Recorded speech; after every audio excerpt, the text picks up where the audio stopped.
2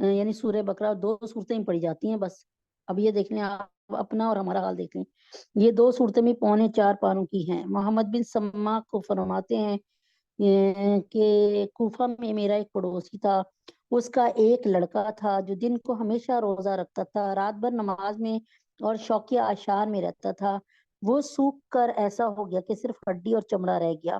اس کے والد نے مجھ سے کہا تم اس کو ذرا سمجھا دو. میں ایک مرتبہ اپنے دروازے پہ بیٹھا ہوا تھا, وہ سامنے سے گزرا. میں نے اسے بلایا, وہ آیا, سلام کر کے بیٹھ گیا. میں نے کہنا شروع ہی کیا تھا کہ وہ کہنے لگا چچا شاید آپ محنت میں کمی کا مشورہ دیں گے, چچا آپ مجھے عبادتوں میں کمی کا مشورہ دیں گے. چچا جان میں نے اس کی محلے کے چند لڑکوں کے ساتھ یہ طے کیا تھا کہ دیکھیں کون شخص عبادت میں زیادہ کوشش کرے. انہوں نے کوشش اور محنت کی, اللہ تعالیٰ کی طرف بلا لیے گئے, یعنی انہوں نے اپنے آپ کو اللہ کے لیے مٹا دیا, ہر وقت اللہ کو منانے میں لگے رہے. اللہ تعالیٰ نے ان کی کوششیں قبول کی اور اپنی طرف بلا لیے گئے.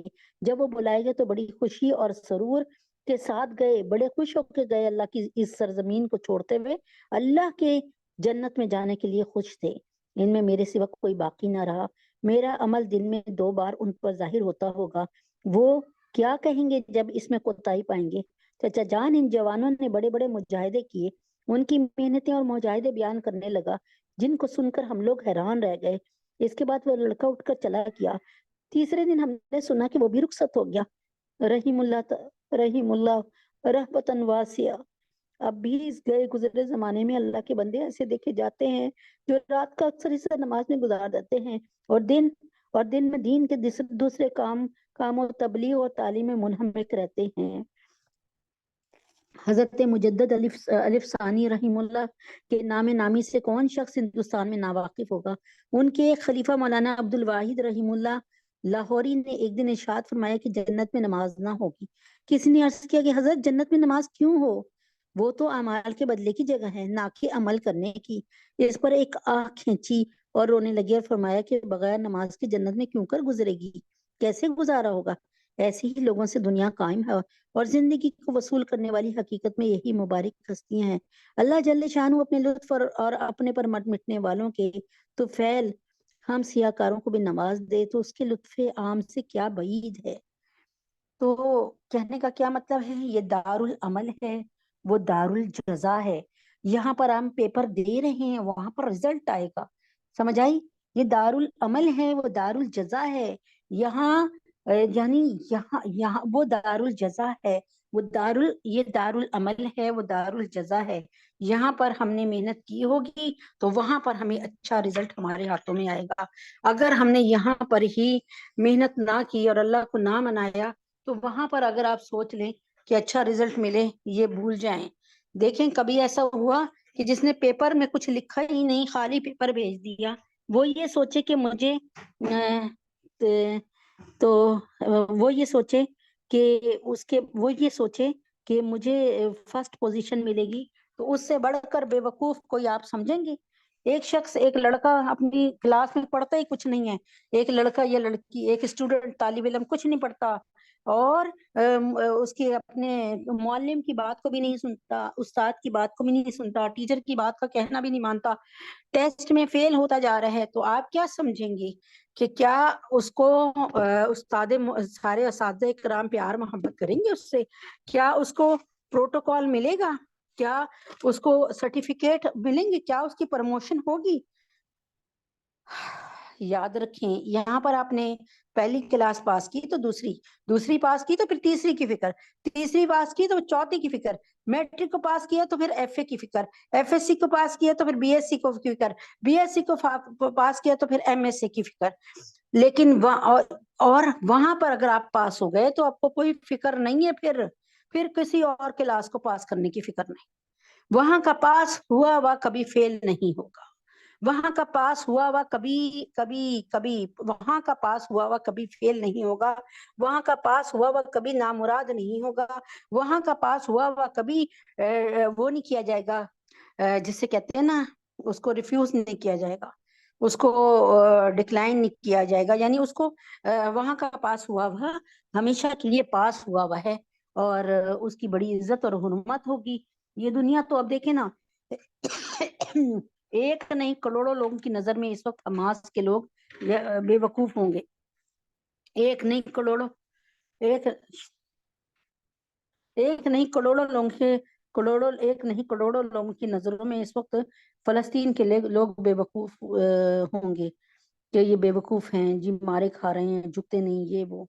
آپ مجھے بتائیں نا کہ اگر کوئی ہمیں مارے اور ہم سے کہے کہ اپنا دین مذہب چھوڑ دو، تو کیا ہم اس پر کمپرومائز کر لیں گے؟ ارے اللہ تبارک تعالیٰ نے کس قرآن آپ کو خوبصورت آنکھیں دی، خوبصورت ہاتھ دیے، خوبصورت چہرہ دیا، آپ کو بریلینٹ مائنڈ دیا، آپ کو آئی کیو لیول دیا، آپ کو ذہانت دی، آپ کو بیٹے دیے، آپ کو بیٹیاں دی، اللہ پاک نے آپ کو گھر بار دیا، آپ کو کھانے پینے کے ذخیرے دیے، آپ کو گاڑی دی، آپ کو بہترین موبائل دیا جس پر آپ یہ پروگرام سن رہی ہیں. اب مجھے بتائیں اتنا اللہ تبارک تعالیٰ نے سب کچھ دیا تو کیا مطلب ہے؟ وہ اللہ تعالیٰ اتنا رزق کے دروازے ہم پر کھولا ہوا ہے. کھانا کھاتے ہیں تو اللہ تبارک تعالیٰ اس کو ہضم کر کے ہمیں طاقت دیتے ہیں اور گندی کھانے کے غیر ضروری فضلہ کو باہر نکال کے پھینک دیتے ہیں. اگر اللہ تبارک تعالیٰ ہمارے غیر ضروری فضلے کو باہر نہ نکالیں تو وہی ایک بادشاہ کا قصہ نہیں کہ ایک بادشاہ نظام الدین اولیاء سے بہت بیر کھاتا تھا، بڑی نفرت کرتا تھا اور چاہتا تھا کہ نظام الدین اولیاء کو جو ہے وہ کہیں نہ کہیں سے ذلیل کیا جائے. ایک دفعہ اللہ پاک نے اس کے اس بغض کو دیکھا تو اس بادشاہ کا پیشاب بند کر دیا. اب اس کو پہلا دن ہو گیا پیشاب نہیں ہوا، دوسرا دن ہو گیا پیشاب نہیں ہوا، تیسرے دن اس کی مرنے والی حالت ہو گئی. اب پانی کی پیاس تو لگے گی لیکن اس کو نکالا نہیں جا رہا، گندے ایسڈ جمع ہو رہے ہیں جسم میں، اس کی تکلیف بڑھتی جا رہی تھی. کسی نے حکمہ عاجز آ گئے، حکیم لوگ عاجز آ گئے، ڈاکٹر عاجز آ گئے. اب کیا اس وقت ڈاکٹر تو ہوتے نہیں تھے، حکیم ہوتے تھے. اب کیا کسی عقل مند نے کہا کہ آپ نظام الدین صاحب کے ساتھ بڑی ذاتی کرتے تھے، اب ان کو بلائیں، ان سے دعا کرائیں. ٹھیک ہے، نظام الدین اولی رحم اللہ کو بلایا گیا. اب یہ نہیں ہے کہ بلایا گیا بادشاہ کے دربار میں، ظاہر ہے بادشاہ مجبور، اللہ نے بادشاہ کو مجبور کر دیا، اس کی حالت اتنی خراب تھی کہ اس کو جو کہا جاتا وہ کرتا. تو نظام الدین اولیاء رحم اللہ ان کے دربار میں آئے اور ان کے بادشاہ نے بہت محنت کی ہے اور آپ کو بلایا ہے تو پلیز آپ حاضر ہو جائیں. یہ سوچ کے کہ چلو شاید یہ کوئی اللہ تبارک تعالیٰ کے نام کا کلمہ پڑھ لے، اپنے آپ کو ٹھیک کر لے، کوئی تبلیغ اس کے ساتھ کر لوں گا، تو آپ آ گئے. لیکن جب وہاں پہ حالات دیکھے تو کہ اس طرح بادشاہ کا پیشاب بالکل بند ہوا ہوا اور 3 دن سے اس کو تکلیف کے مارے برا حال ہے. اللہ معاف کرے، اللہ معاف کرے، اس کا اندازہ اللہ معاف کرے مجھے اپنی زندگی میں ایک دفعہ ہوا ہوا ہے. تو آپ یقین کریں کہ حضرت نظام الدین اولیاء رحم اللہ نے کیا فرمایا کہ آپ اپنی پوری سلطنت جو ہے وہ مجھے میرے نام کریں. کہیں لکھا آدھی سلطنت، کہیں لکھا پوری سلطنت. آدھی سلطنت بھی بہت زیادہ ہوگی، کوئی کم تو نہیں ہوگی. بادشاہ نے دل میں سوچا کہ یہ کتنا لالچی ہے، ٹھیک ہے نا، نعوذ باللہ. لیکن بات یہ تھی کہ اللہ تبارک تعالیٰ کے حکم سے جو ہے حالت بہت خراب تھی. مجبوراً چاروں ناچار اسے لکھ کر دینا پڑا کہ میں اپنی آدھی سلطنت یا پتہ نہیں پوری سلطنت، آدھی سلطنت کا ذہن میں آ رہا ہے، آدھی سلطنت دیتا ہوں تمہیں. تو انہوں نے جب لکھ کر دے دیا اور اپنا اسٹیمپ لگا دی اور اپنا سائن جو بھی تھا وہ مہر لگا دی تو حضرت نظام الدین اولیاء رحم اللہ کو دے دیا. حضرت نظام الدین اولیاء نے اس ورقے کو زمین پہ رکھا اور آپ دور کھڑے ہو گئے اور کہا اس پر کھڑے ہو جاؤ، ایک ٹانگ ادھر ایک ٹانگ ادھر.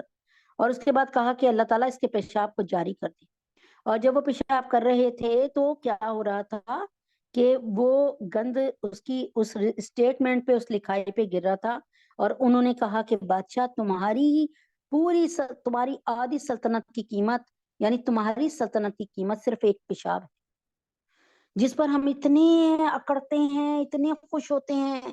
اب آپ سوچنے والی بات ہے کہ تاریخ میں ایسے قصے بھرے پڑے ہیں جس میں اللہ تبارک تعالیٰ کوئی نہ کوئی موقع پر انسان کی اصلاح کرنا چاہتے ہیں، لیکن جب ہمارے حالات صحیح ہو جاتے ہیں، ہمارے سارے میٹرز صحیح ہو جاتے ہیں، سارے معاملات صحیح ہو جاتے ہیں، پھر ہم اللہ کے لیے یوں سوچتے ہیں کہ بھئی جیسے ہمارا کسی سے مطلب ہو اور ہمارا وہ مطلب حل ہو جائے تو ہم کہتے ہیں تو کون اور میں کون. تو اللہ اکبر کبیرہ کہ ہمارے یہی حالات چل رہے ہیں. اللہ تعالیٰ ہم سب کو، مجھے بھی آپ کو بھی ہدایت عطا فرمائے اور اللہ تعالیٰ سے جڑنے کا اور دنیا کی دنیا سے بے رغبتی اللہ تعالیٰ ہمارے دلوں میں دنیا سے بے رغبتی اتار دے، ختم کر دے۔ آج کی حدیث سے پاک ہے وخیر الحدی حدی محمد صلی اللہ علیہ وسلم، وخیر الحدی حدی محمد، بہترین ہدایت محمد صلی اللہ علیہ وسلم کی ہدایت ہے، یعنی اللہ کے حکموں کو نبی کے طریقے سے پورا کرنا۔ آپ ابھی عمرہ کرنے گئے ہوں گے، آپ لوگوں نے عمرہ کیا، حج کیا، آپ اپنے طریقے سے حج کرنا شروع ہو جائیں۔ آپ ابھی چلی جائیں مینا کے پہاڑوں میں چلی جائیں، اس کے بعد کل عرفہ چلی جائیے گا، پرسوں مزدلفہ چل جائیے گا۔ کیا آپ سمجھتی ہیں کہ آپ کا حج ہو گیا؟ نہیں، ہمارے نبی پاک صلی اللہ علیہ وسلم نے جو حج کیا وہ 9 ذی الحج کو کیا، 8 مطلب 9 ذی الحج سے پہلے مینا پہنچے، مینا میں پھر 8 ذی الحج کو حاجی جو ہے مینا پہنچ جاتے ہیں، کوئی 7 کو بھی پہنچ جاتے ہیں، تو 8 وہ پہاڑوں پہ پہنچ گئے، ٹھیک ہے، کس پہ؟ مینا کے، مینا کی سرزمین پہ پہنچے۔ اس کے بعد 9 ذی الحج کو، یہ وہی جگہ ہے، وہی کرائٹیریا ہے جہاں پر حضرت ابراہیم علیہ السلام اور ان کے بیٹے کی ساری گفت و شنید ہوئی۔ اور مینا کے لیکن 9 ذی الحجہ کو مزدلفہ پہنچنا ہی پہنچنا ہے، چاہے وہ ایک لمحے کے لیے کیوں نہ، ایک سیکنڈ کے لیے، ایک منٹ کے لیے کیوں نہ پہنچے، پہنچنا کمپلسری، ورنہ حج نہیں ہوگا۔ تو اگر ہم کہیں نہیں جی ہم اسی وقت سردی میں حج کر لیتے ہیں، گرمی کا حج کون کرے، تو یاد رکھیں کہ پیسہ برباد، نیکی گناہ لازم، نیکی، کیونکہ اللہ تعالیٰ کہے گا، اللہ تعالیٰ فرمائیں گے اپنی شریعت بنا کے رکھ لی ہے۔ کبھی ایسا ہوا کہ آپ کے انسٹیٹیوٹ میں، آپ کے کالج میں یا اسکول میں امتحان ہوئے بالفرض 11 جنوری کو، لیکن آپ کہیں جی میں تو ابھی جا کر امتحان دیتا ہوں، فارغ ہو جاتا ہوں، تو آپ مجھے یہ بتائیں کہ ایسا ہوتا ہے کیا؟ ایسا عموماً ہو جاتا ہے؟ کبھی کوئی ایسا ریئر کیس ہو جائے، کوئی ایسا ہو جائے، اللہ معاف کرے، تو اس کی قسم نہیں کھا سکتے، لیکن عام طور پہ بتائیں نا کہ ایسا نہیں ہو سکتا نا۔ اس لیے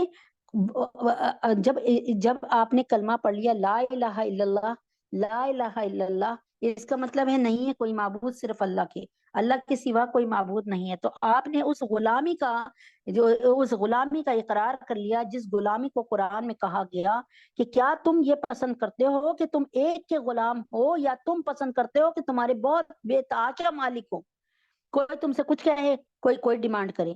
تو اللہ تعالیٰ فرماتے ہیں کہ دیکھیں، یعنی عقل مند آدمی ایک کی غلامی کو پسند کرے گا، نہ کہ اس پر 360 بتوں کا، یعنی 360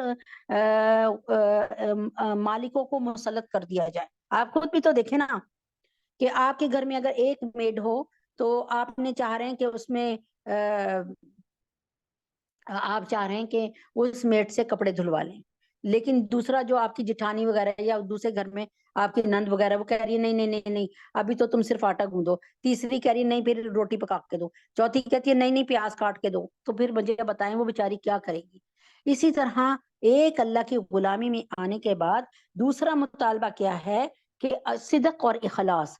صدق کہتے ہیں نبی کے طریقے کو، حج کرنا ہے تو نبی کے طریقے سے، روزہ رکھنا ہے تو نبی کے طریقے سے، نماز پڑھنی تو نبی کے طریقے سے، زکوٰۃ دینی تو نبی کے طریقے سے، کپڑے پہننے تو نبی کے طریقے سے، جوتی پہننی تو نبی کے طریقے سے، جوتی اتارنی ہے تو نبی کے طریقے سے، کپڑے اتارنے ہیں تو نبی کے طریقے سے، کھانا کھانا ہے تو نبی کے طریقے سے، سڑک پر جانا ہے تو نبی کے طریقے سے، دروازے سے نکلنا ہے تو نبی کے طریقے سے، ہوائی جہاز میں بیٹھنا تو نبی کے طریقے سے، سواری میں بیٹھنا تو نبی کے طریقے سے، لین دین کرنا تو نبی کے طریقے سے، اور ماں کی حیثیت سے چلنا ہے تو وہ بھی ہم نے ازواج مطہرات کو دیکھنا ہے، باپ کی حیثیت سے، بیٹے کی حیثیت سے، بھائی کی حیثیت سے، پڑوسی کی حیثیت سے، سارے رول ماڈل نبی اکرم صلی اللہ علیہ وسلم ہیں۔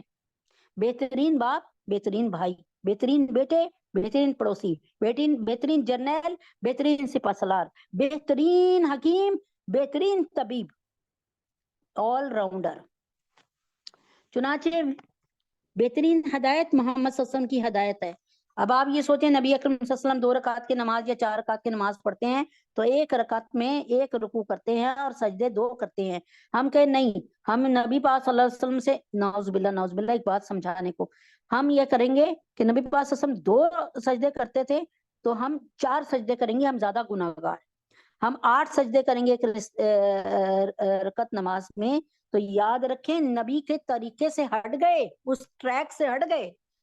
آپ اپنی 10 ذی الحجہ کو اپنا بکرا ذبح کر رہی ہیں جو آپ نے 1,00,000 روپے کا خریدا، بہت اچھا بکرا، بہت ہی اچھا، اور اس میں کیا کہہ رہی ہیں، میں یاسین پڑھتی ہوں اور اس کے بعد یاسین والقرآن الحکیم انک لمن المرسلین، اور ساتھ ساتھ آپ یہ پڑھتی جا رہی ہیں اور ساتھ ساتھ اپنے بکرے کو ذبح کر رہی ہیں. یقین کریں کہ آپ کی ہدیہ، آپ کی قربانی اللہ اکبر کبیرہ نامنظور، نہ مقبول، نہ قبول.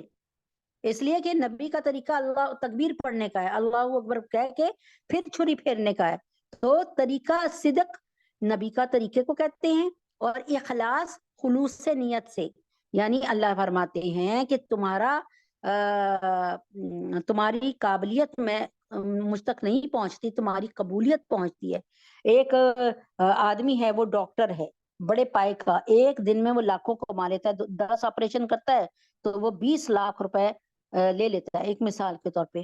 اس کے وہ نماز پڑھ رہا ہے، جلدی جلدی نماز پڑھی، اور یہ وہ اس کے بجائے، یا وہ مرتا ہے اور اس کے بجائے ایک شخص جو بہت غریب ہے، جو جوتیاں سی کر گزارا کر رہا ہے، لیکن جب وہ نماز کے لیے کھڑا ہوتا ہے تو پوری توجہ کے ساتھ اللہ کو حاضر ناظر مانتا ہے اور بڑے اخلاص سے اپنی نماز پڑھتا ہے، پیار سے، اور وہ اللہ کے تمام احکامات پہ عمل کرنے کی کوشش کرتا ہے. جہاں غلطی ہو جاتی ہے اللہ سے معافی مانگ لیتا ہے. اب دونوں سیم ڈے کو مر جاتے ہیں، ایک دن. تو یقین کریں کہ اگر اللہ تبارک تعالیٰ کو اخلاص پسند ہے، اللہ تعالیٰ کو ریاکاری نہیں پسند، اللہ کو تکبر نہیں پسند، اللہ تبارک تعالیٰ کے ہاں قابلیت قبول ہوتی ہے. اللہ تبارک کی قابلیت قبول نہیں ہوتی، قبولیت قبول ہوتی ہے، یعنی اخلاص قبول ہوتا ہے. تو صدق اور اخلاص دونوں چیزیں، صدق نبی کا طریقہ. اب نبی پاک صلی اللہ علیہ وسلم نے صفا سے مروہ کی طرف چلے تھے نا، اما بی بی حاجرہ پہلے صفا پہ پھر مروہ پہ چڑھ لی تھی نا. آپ کہیں جی میں تو مروہ سے شروع کروں گی، یعنی آپ کہیں نہیں جی میں تو پہلے بیت اللہ سے میں مروہ جاؤں گی، مروہ سے صفا جاؤں گی. تو بے شک آپ وہی محنت کر رہی ہیں جو صفا سے مروہ کی طرف جانے والے ہیں، بیت اللہ سے صفا اور صفا سے مروہ. لیکن کیا ہے، آپ نے اپنی مرضی کا دین بنا لیا، اپنی مرضی کا اپنا عمرہ اور حج بنا لیا. تو یہ چیز اللہ کے ہاں قابل قبول نہیں ہے. آپ نے ہر چیز میں یہ دیکھنا ہے کہ نبی کا دستور، نبی کا طریقہ کیا رہا، صحابہ کا کیا رہا، صحابہ کے بعد تابعین کا کیا رہا، تابع تابعین کا کیا رہا. کیا نبی اکرم صلی اللہ علیہ وسلم کے وصال پر ان کی ہیپی برتھ ڈے کی گئی؟ ہر سال ان کی وصال پر ان کے روز جنم دن کو، یعنی ان کی پیدائش کے دن کو منایا گیا؟ اگر صحابہ نے منایا ہے تو آپ بھی منائیں. اگر انہوں نے کیک کاٹے ہیں تو ضرور کاٹیں، اگر انہوں نے گھر کو سجایا تو ضرور سجائیں، اگر انہوں نے میوزک لگایا تو آپ بھی لگائیں. لیکن کہیں بھی کوئی ایسی تحریر اور کہیں بھی عمل نہیں نظر آ رہا، تو پھر ہم کیوں کر رہے ہیں؟ ہم یہود و نصارہ کی اتنے فخر کے ساتھ پیروی کرتے ہیں. ہم اپنے بچوں کو، چھوٹے چھوٹے بچوں کو جو ہے انگلش بالکل سکھائیں. اللہ کے نبی نے 2 زبانیں سیکھنے کے لیے کہا ہے، لیکن اپنے طریقے کو، اپنی تہذیب کو، اپنے مذہب کو سر فہرست رکھیں. مومن بھی بنائیں بچے کو اور دنیا میں رہنے کے قابل بھی بنائیں. میں کسی ایک چیز کو چھوڑنے کو نہیں کہہ.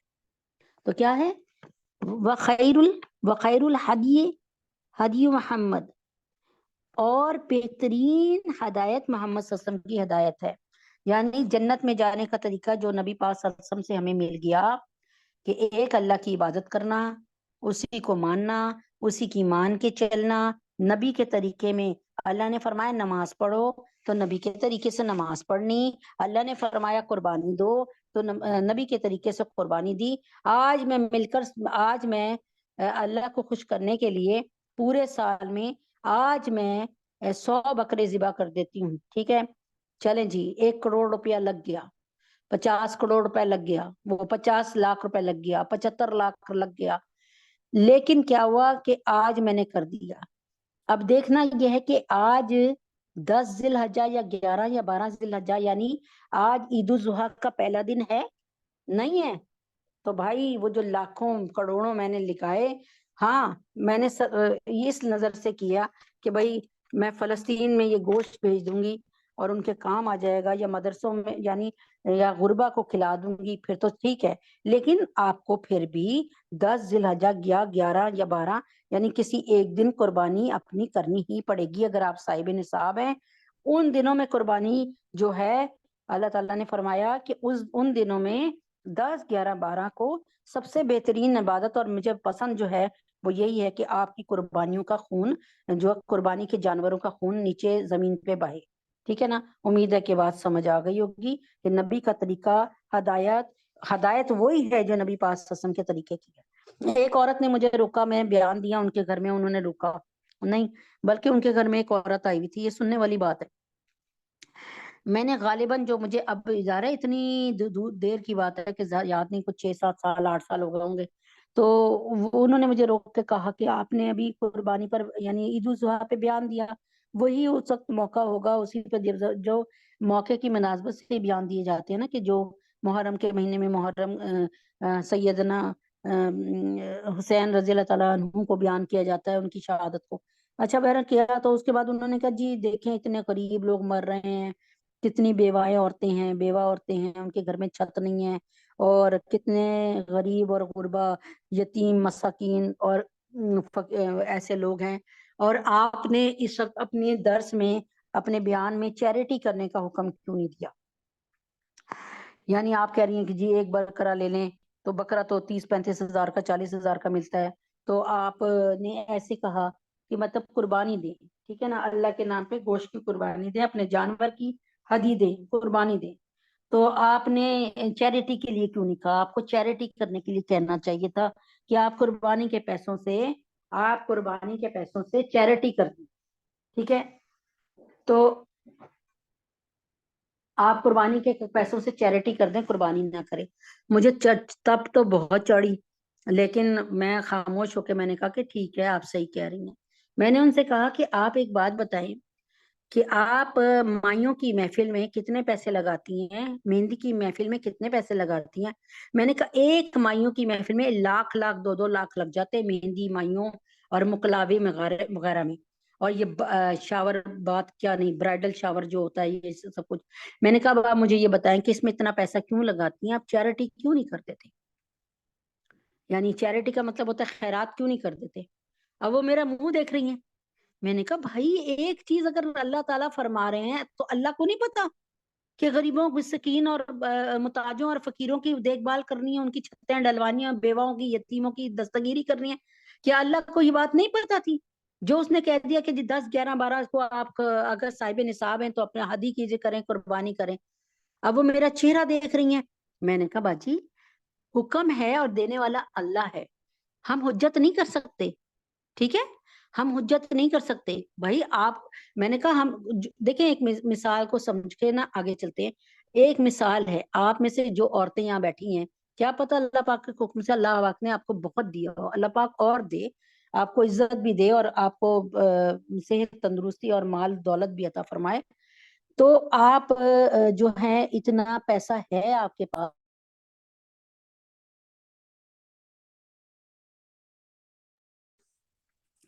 اتنا پیسہ ہے آپ کے پاس کہ آپ صاحب نصاب ہیں، ٹھیک ہے، تو اتنا پیسہ ہے کہ آپ صاحب نصاب ہیں، تو آپ پیسہ لگا رہی ہیں نا، یعنی اتنا پیسہ ہے، یعنی آپ کے پاس ماشاءاللہ لاکھوں روپے ہے، اس میں سے آپ 50,000 کا بکرا لے رہی ہیں یا 70,000 کا یا 1,00,000 کا، اور ہے آپ کے پاس لاکھوں، تو بھائی آپ ایک بکرا ذبح کرتے ہوئے مجھے موت کیوں آ رہی ہے؟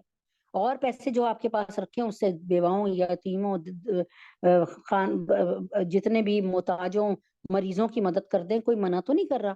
ایک اسی کو پوائنٹ آؤٹ کیوں کرنا ہے جی ہم نے یہ آپ اس پہ تو بڑا پیسہ لگوا دیتی ہیں کیا کہ؟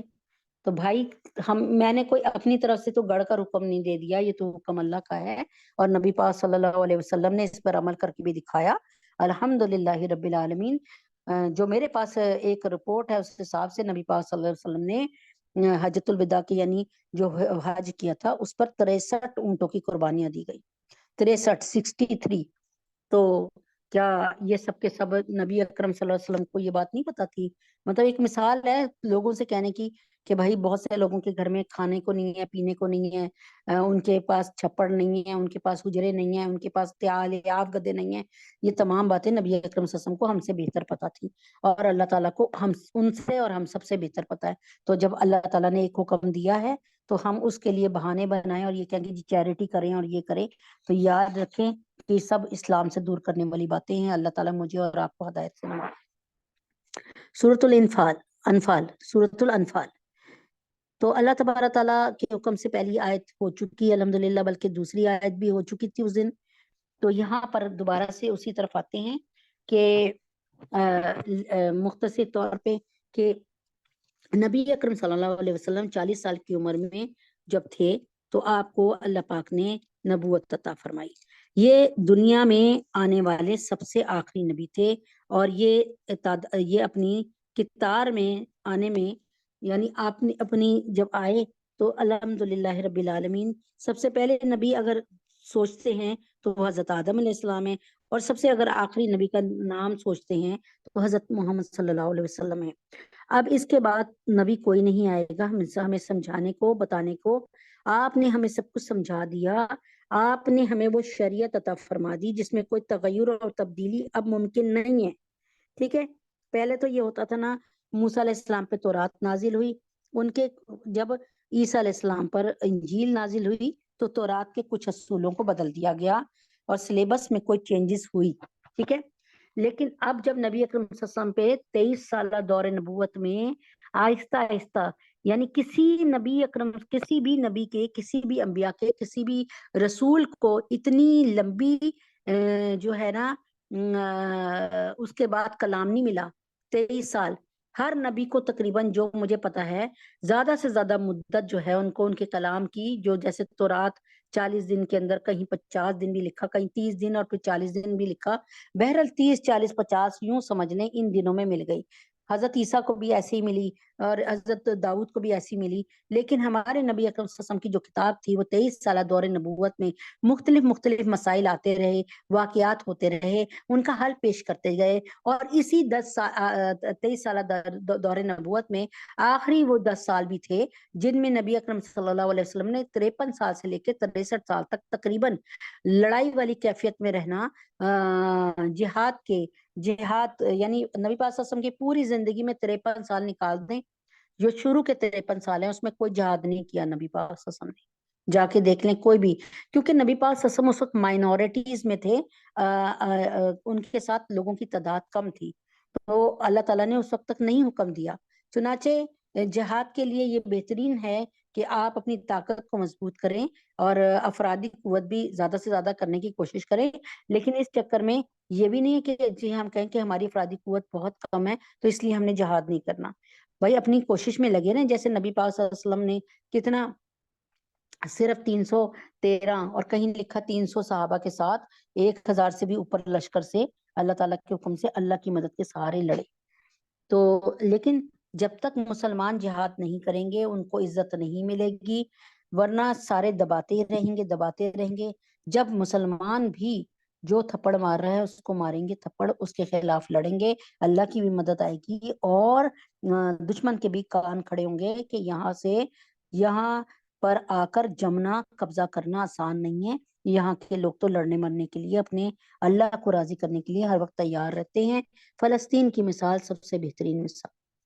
بسم اللہ الرحمن الرحیم. قل الانفال للہ والرسول، کہہ دیجئے مال غنیمت جو ہے اللہ کے لیے اور رسول پاک کے لیے ہے.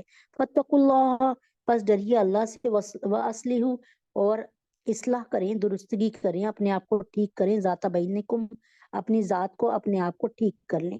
ٹھیک ہے، یعنی یہاں پر مجھے کہا جا رہا ہے کہ بھائی مال غنیمت ہے اللہ اور اللہ کے رسول کے لیے، چنانچہ اپنی نیت کو ٹھیک رکھو، ایسا نہ لالچ مت دکھاؤ، اور مال غنیمت کے معاملے میں بہت محتاط ہو جاؤ، اور وہ اس طرح سے تقسیم کرو جیسے اللہ اور اللہ کے رسول چاہ رہے. وَأَطِيعُوا اللَّهَ وَرَسُولَهُ، اور اطاعت کرو اور فرما برداری کرو اللہ اور اللہ کے رسول کی. ان کنتم مومنین، اگر تم سچے ہو اگر تم سچے نہیں، اگر تم مومن ہو، اگر تم ایمان والے ہو تو بس پھر کیا کرو، پھر اللہ اور اللہ کے رسول پر یقین، یعنی ان سے ان کا کہا مانو، اپنی مرضی کو دخل مت دو۔ ترمذی اور ابن ماجہ وغیرہ میں حضرت عبادہ بن صامت رضی اللہ تعالیٰ عنہ سے مروی ہے، عبادہ بن صامت سے مروی ہے کہ ترمذی اور ابن ماجہ کی کتاب میں ہے کہ ہم لوگ رسول پاک صلی اللہ علیہ وسلم کے ساتھ بدر میں گئے، کافروں یعنی ہم رکاب بدر میں گئے، یعنی مل کر ان کے ساتھ چلے، اور کافروں اور مسلمانوں کے لشکر کا مقابلہ ہوا۔ کافروں کو اللہ رب العزت نے شکست فاش دی۔ اللہ تبارک تعالیٰ اپنے حبیب پاک صلی اللہ علیہ وسلم کے طفیل میں اسرائیل کو غارت کرے، یہودیوں کو غارت کرے، نیتن یاہو کو اور اس کے تمام معاونین کو اور ان کی معاشیت کو غارت فرمائے، اور ان کے تمام معاونین کو غارت فرمائے، مسلمانوں کی مدد فرمائے، آمین۔ مسلمانوں کے 3 گروہ ہو گئے، ایک گروہ نے کافروں کا تعاقب کیا اور ان کو قتل و قید کرنا شروع کر دیا، ٹھیک ہے نا۔ ایک گروہ جو کافر بھاگے تھے ان کے پیچھے گئے تاکہ ان کو یا تو قتل کر دیں یا قید کر لیں، دونوں باتیں میں، قاف سے قتل اور قاف سے قید۔ دوسرا گروہ مال غنیمت جمع کرنے لگا۔ تیسرا گروہ آپ صلی اللہ علیہ وسلم کی گرد حلقہ کیے رہا، یعنی آپ جناب صلی اللہ علیہ وسلم کو اپنے حلقے میں، اپنے سرکل میں، اپنے گھیرے میں رکھا تاکہ نبی پاک صلی اللہ علیہ وسلم کو کوئی نقصان نہ پہنچ سکے، تاکہ کوئی دشمن مکر سے، فریب سے کسی طرح بھی آپ جناب صلی اللہ علیہ وسلم کو ضرر نہ پہنچا سکے، نقصان نہ پہنچا سکے۔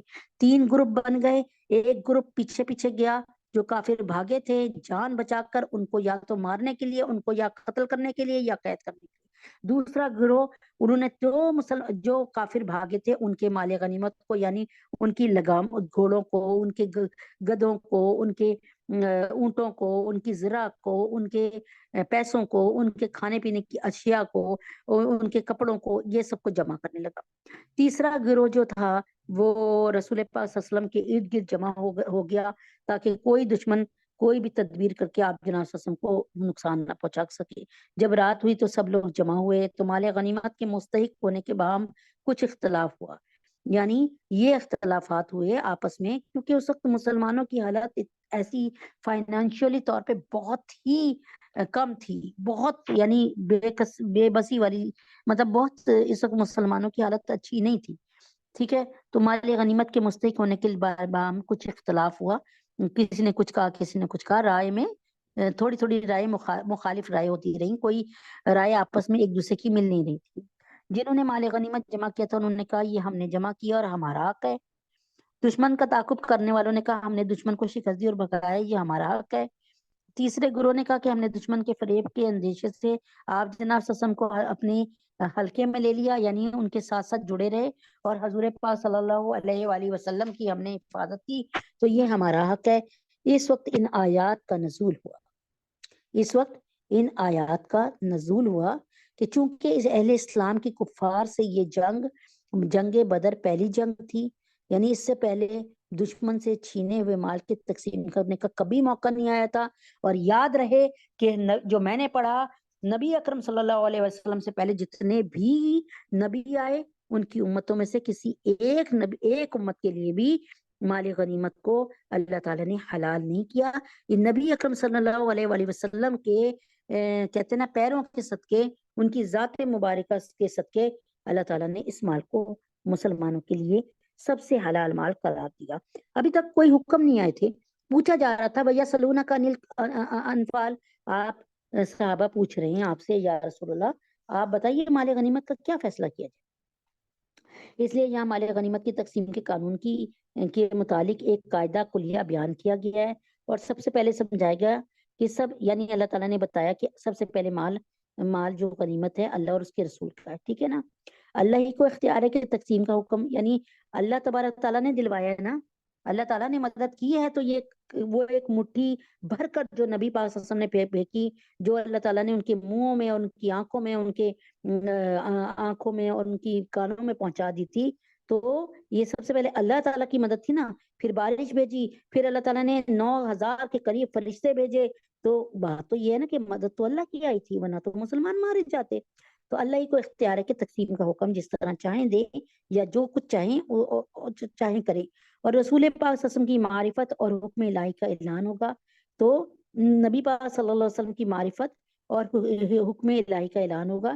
یعنی جب تک نبی اکرم صلی اللہ علیہ وسلم اللہ کے احکام کو بیان نہ کر دیں، کوئی اس پر ایکشن نہیں لیا جائے گا، کہ وہی اس دنیا میں اس مالک اور مختار کی مرضی اور اقتدا کے نمائندے ہیں.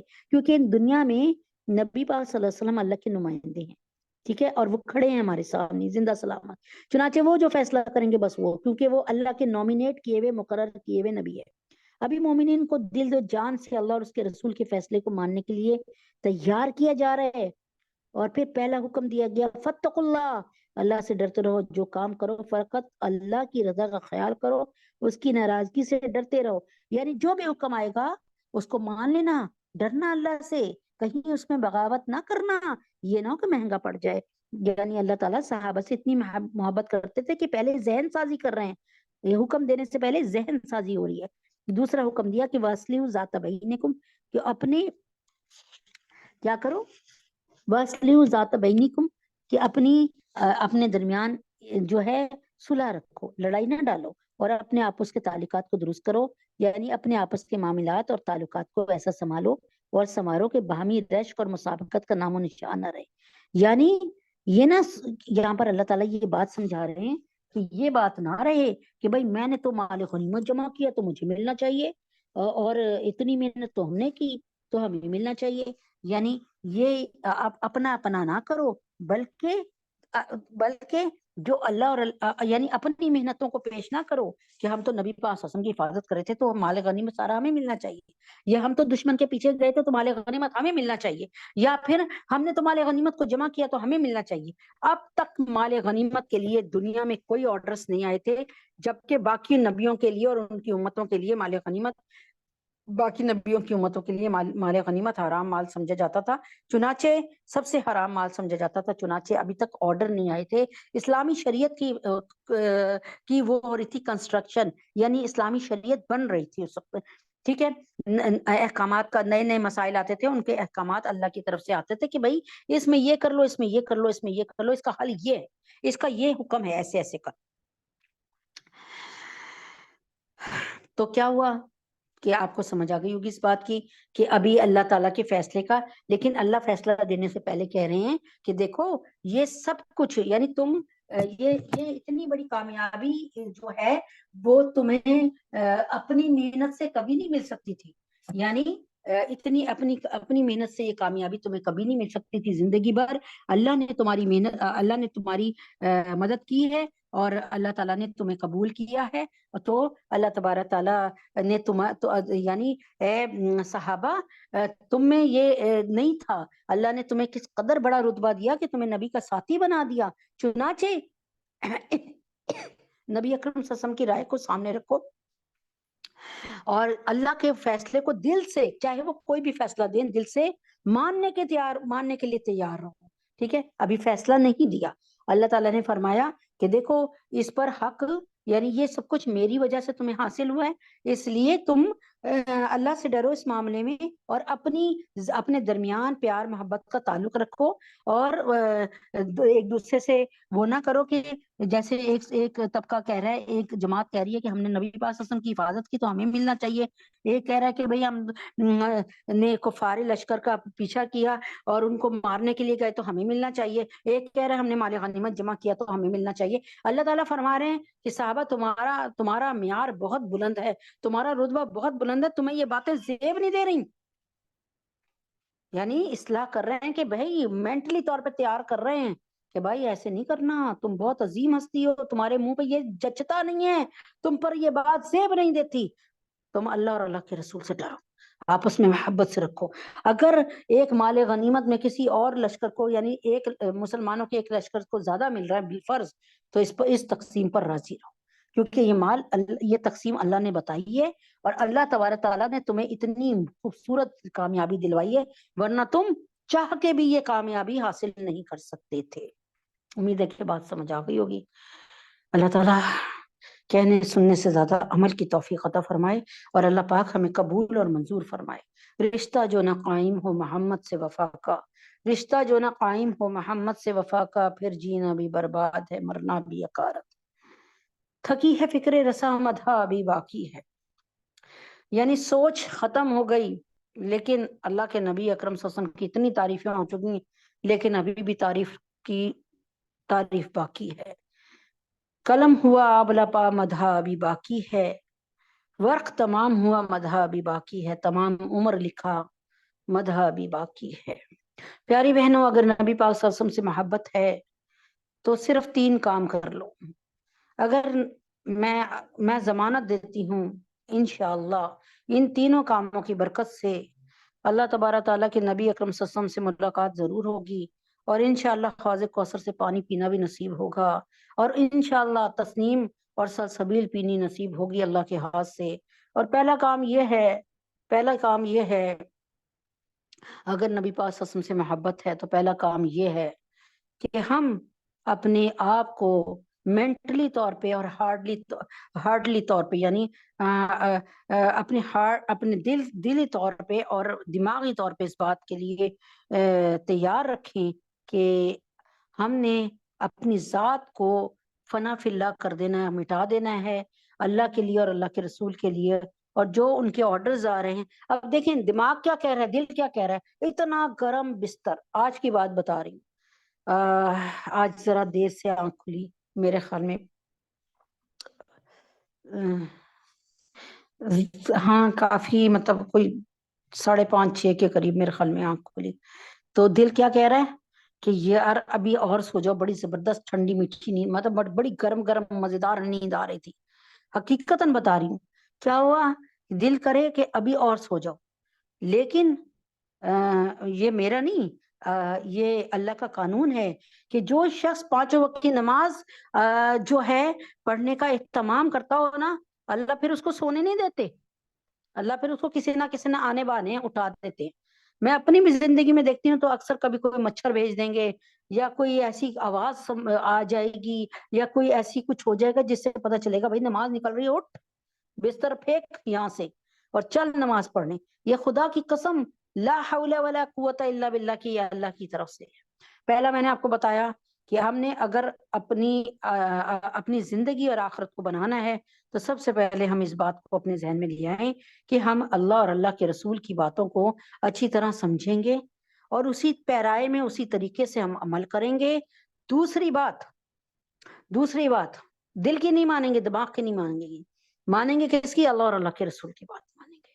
اب دیکھیں نا، میں کسی عورت سے کہوں جو بن سنور کے نکلے اور بڑا وہ 10,000 کا میک اپ کرا کے لے کے آئی اور اس نے 20,000 کا سوٹ پہنا ہوا، 50,000 کا سوٹ پہنا ہوا، اگر میں اس سے کہوں وہ شادی میں آئے اور میں کہوں بھاجی یہ میرا برقع لے لیں، اور یا یہ میرے پاس ایک اور برقع بھی پڑا ہے اس کو پہن لیں، تو وہ کیا کرے گی، اس کا بس نہیں چلے گا، وہ میری ماں بہن ساری ایک کر دے گی، وہ کہے گی تمہیں پتہ نہیں ہے میں نے 20,000 روپے کا میک اپ کرایا اور میرا یہ سوٹ 50,000 کا ہے اور تم مجھے کہہ رہی ہو برقع اوڑھ لو، اس کا تو دماغ چل گیا۔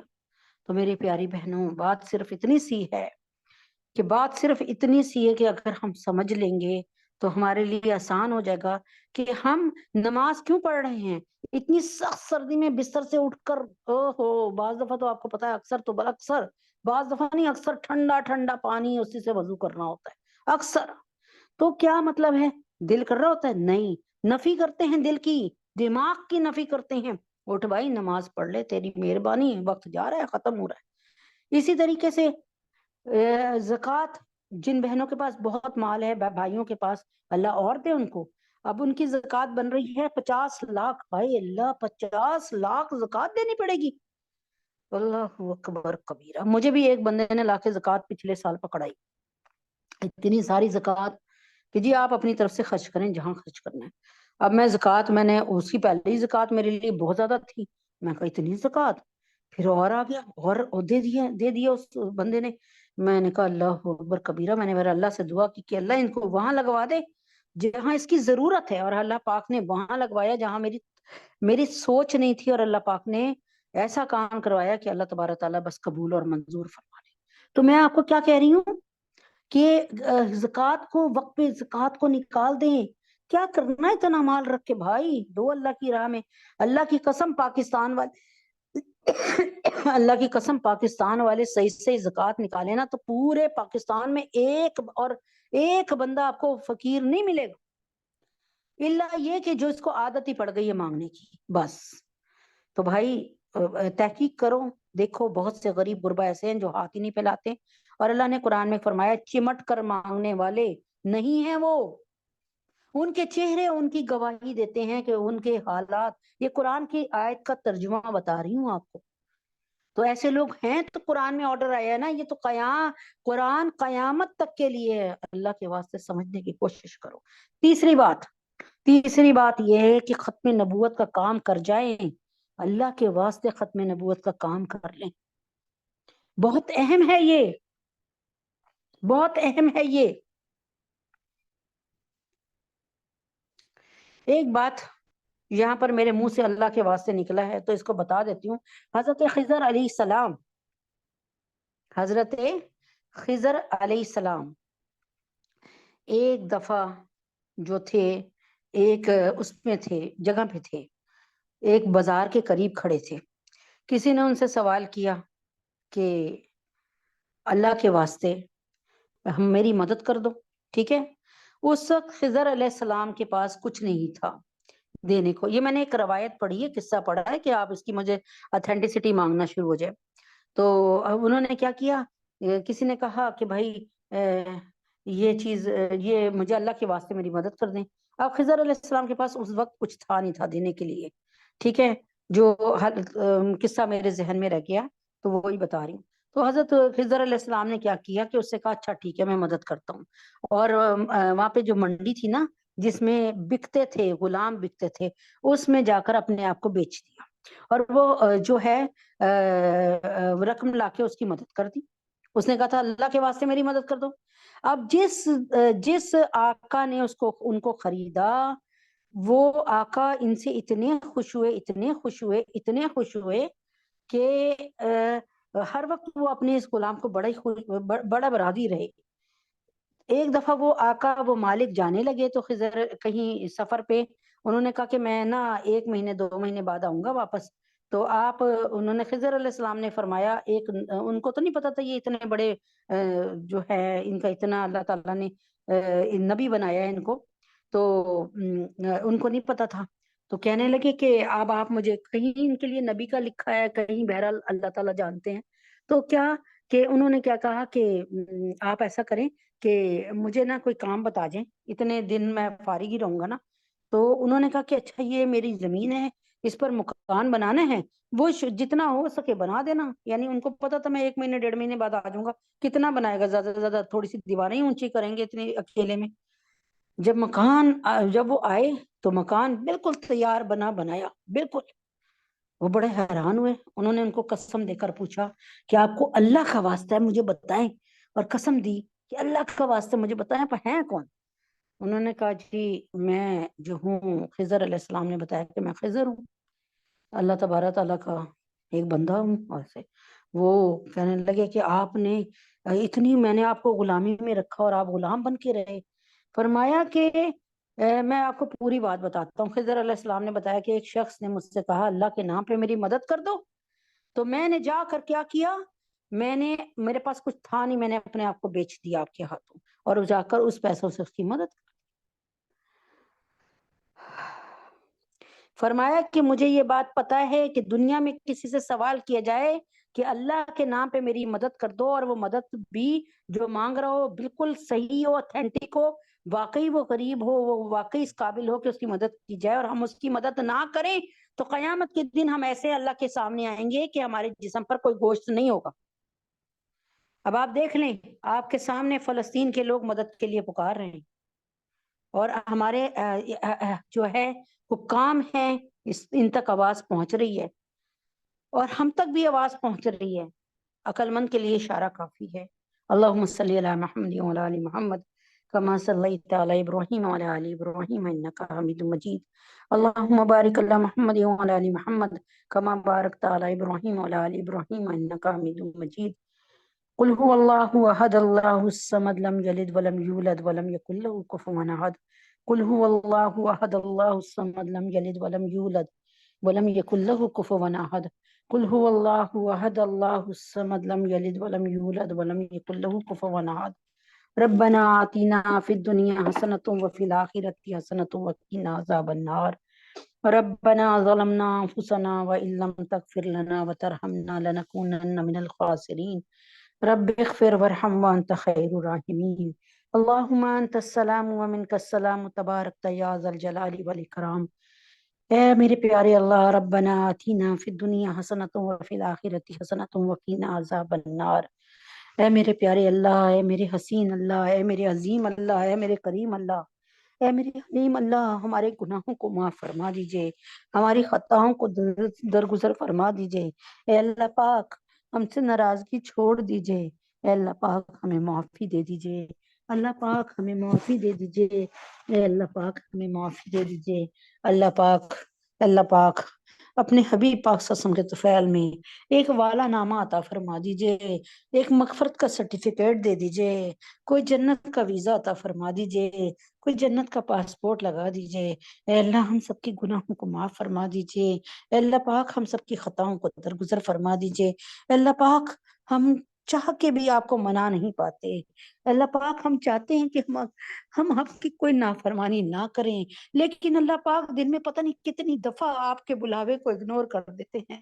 اللہ پاک پتہ نہیں دن میں کتنی دفعہ آپ کی بات سے ہم منہ پھیر لیتے ہیں اور نہیں عمل کرتے۔ اے اللہ پاک تجھے تیرے نبی کا واسطہ ہم واقعی بہت زیادہ گئے گزرے ہیں۔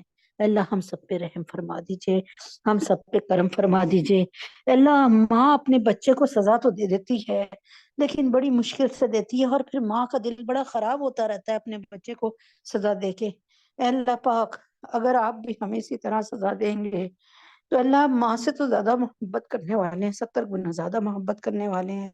اے اللہ پاک آپ ہماری اصلاح کر دیجئے، ہمیں سزا نہ دیجئے۔ اے اللہ پاک ہماری اتنی ایسی اصلاح کر دیجئے کہ اللہ پاک ہم میں سے کوئی ایک بھی جہنم میں نہ جائے۔ اللہ پاک ہماری اولادوں میں سے، اللہ پاک ہماری نسلوں میں سے کسی ایک کو یا اللہ کسی ایک فرد کو بھی جہنم کا منہ نہ دکھانا۔ یا اللہ پاک ہم سے کوئی ایسی محنت قبول کروا لے، اللہ ہم سے کوئی ایسی محنت لے لے کہ اے اللہ پاک ہم میں سے کوئی ایک بندہ بھی جہنم میں نہ جائے۔ اللہ کوئی ایک محنت ایسی قبول کر لے، اللہ کوئی ایک ایسا کام ہم سے کروا لے جس کی وجہ سے ہماری پوری نسل کو اللہ اپنی نسل پر ہماری نسل کو ہماری پوری نسل جنتی ہو جائے۔ اے اللہ ہمارے بچوں کی حفاظت فرما دے۔ اے اللہ پاک ہمارے بچوں کی اصلاح فرما دے۔ اے اللہ پاک ہمارے بچوں کی اصلاح فرما دے، ہمارے بچوں پہ رحم فرما دے۔ اے اللہ پاک ہمارے بچوں کی تعلیم و تربیت کا انتظام اے اللہ پاک آپ اپنی ہاتھوں سے کر دیجئے۔